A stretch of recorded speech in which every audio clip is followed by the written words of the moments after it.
A poet once said, "The whole universe is in a glass of wine." We will probably never know in what sense he meant that, for poets do not write to be understood.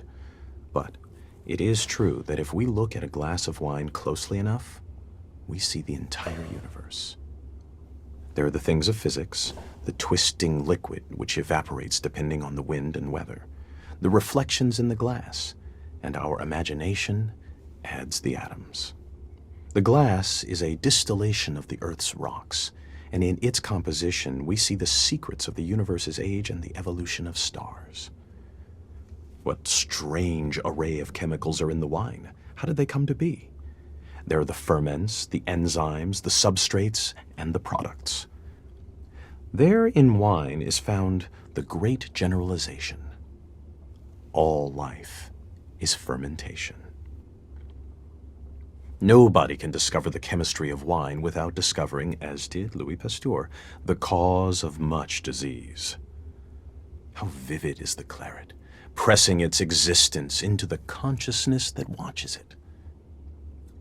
If our small minds, for some convenience, divide this glass of wine, this universe, into parts, physics, biology, geology, astronomy, psychology, and so on, remember that nature does not know it. So let us put it all back together, not forgetting ultimately what it is for.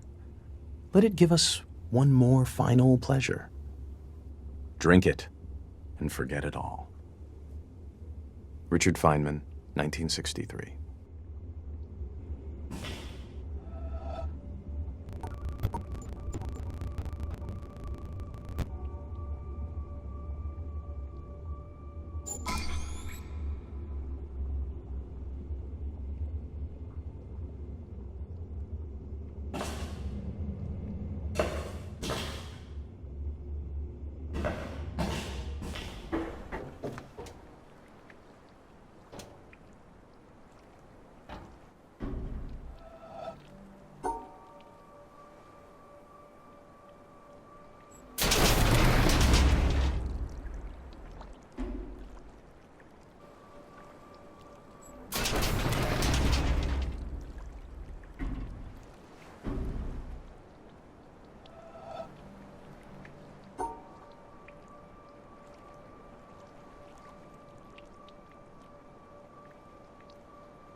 We have two kinds of knowledge which I call symbolic and intimate.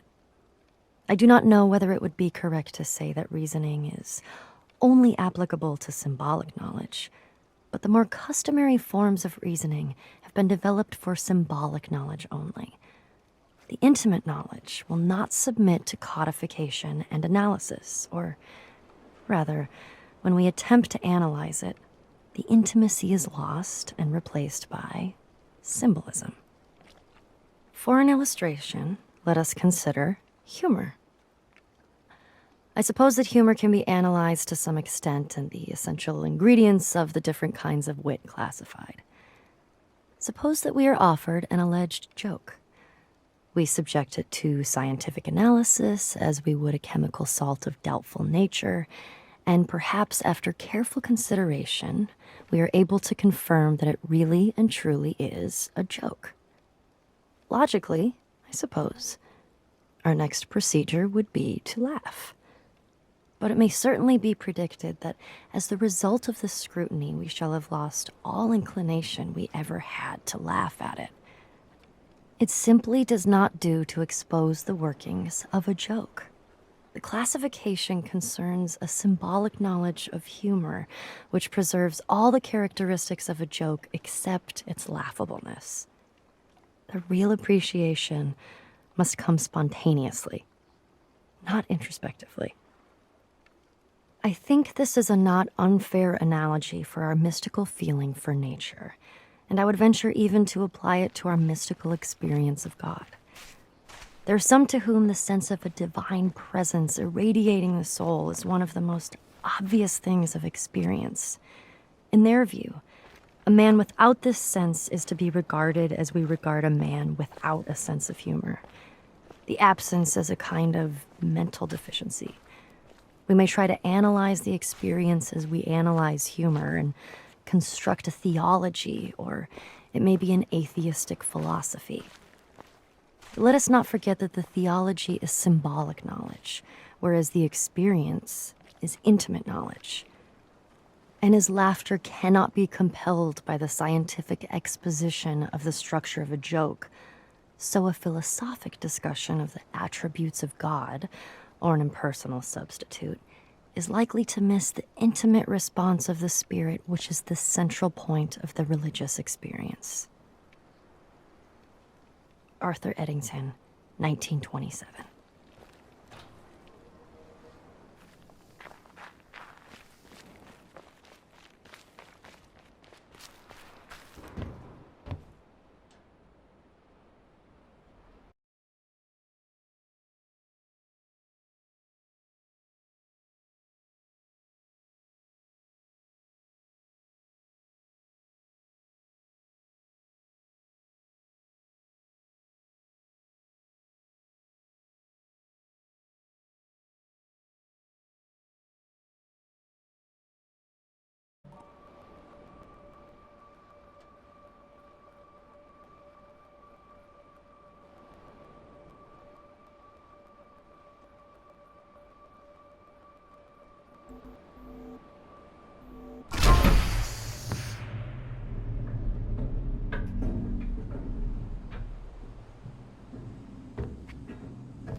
And so, by a backhanded, upside-down argument, was predicted that there is in carbon a level at 7.82 million volts, and then experiments in the laboratory with carbon show indeed that there is.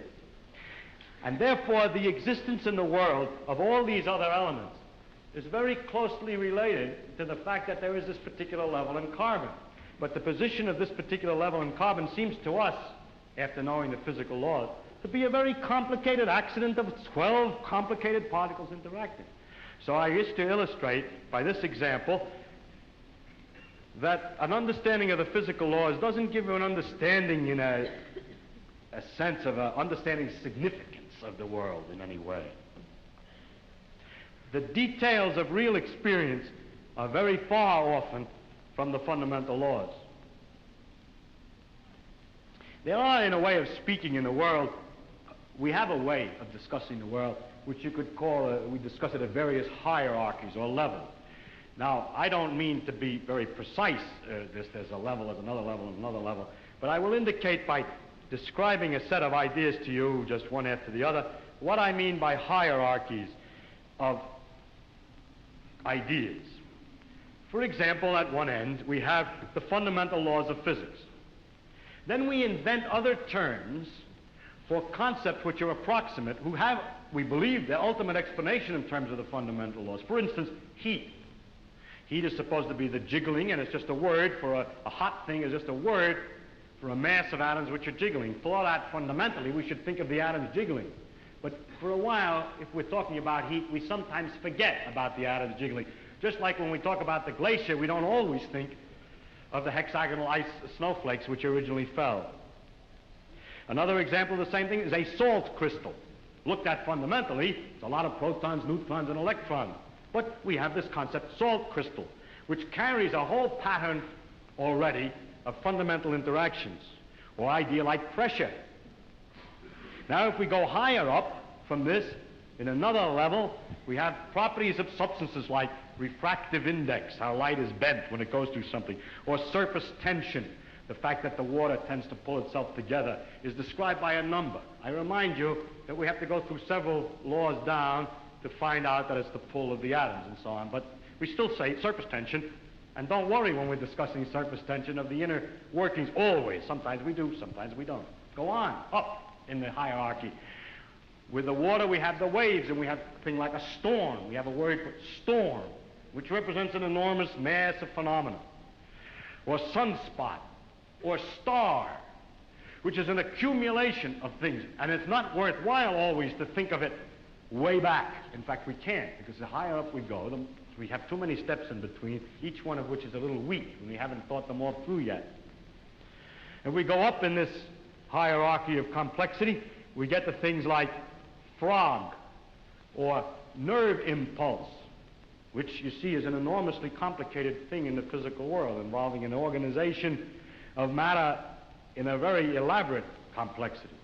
And then we go on, we come to things, words, and concepts like man, and history, or political expediency, and so forth, which is a series of concepts that we use to understand things at an ever higher level. And going on, we come to things like evil and beauty and hope. Now, which end is nearer to the ultimate creator, or the ultimate? So if I make a religious metaphor, which end is nearer to God?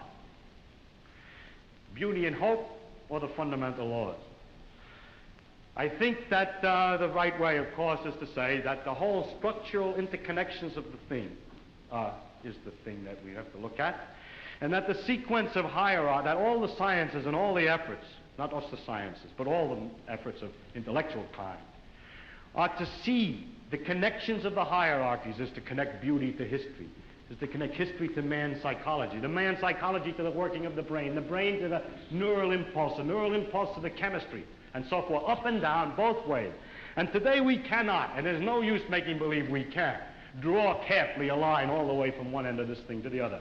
In fact, we've just begun to see that there is this relative hierarchy. And so I don't think either end is nearer to God's. And to stand at either end and to walk out off the end of the pier only, hoping out in that direction is the complete understanding, is a mistake. And to stand with evil and beauty and hope, or to stand with the fundamental laws, hoping that way to get a deep understanding of the whole world, with that aspect alone, is a mistake.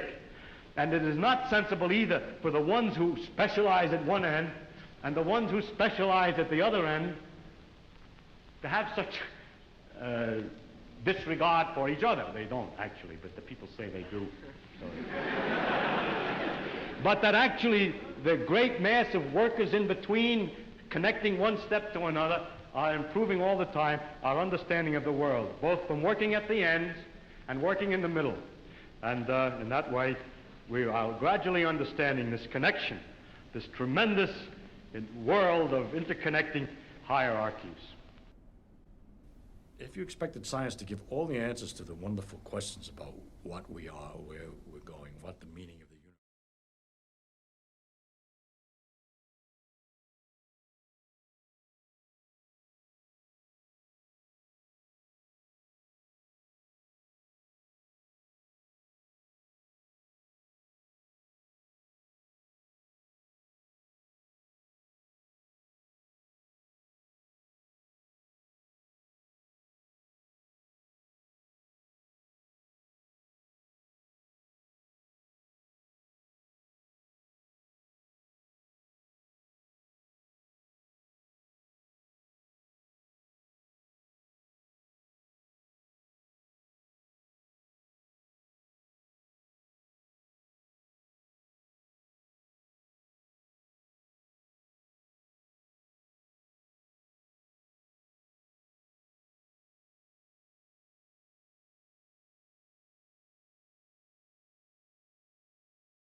I don't feel frightened by not knowing things, by being lost in the mysterious universe without having any purpose, which is the way it really is as far as I can tell, possibly.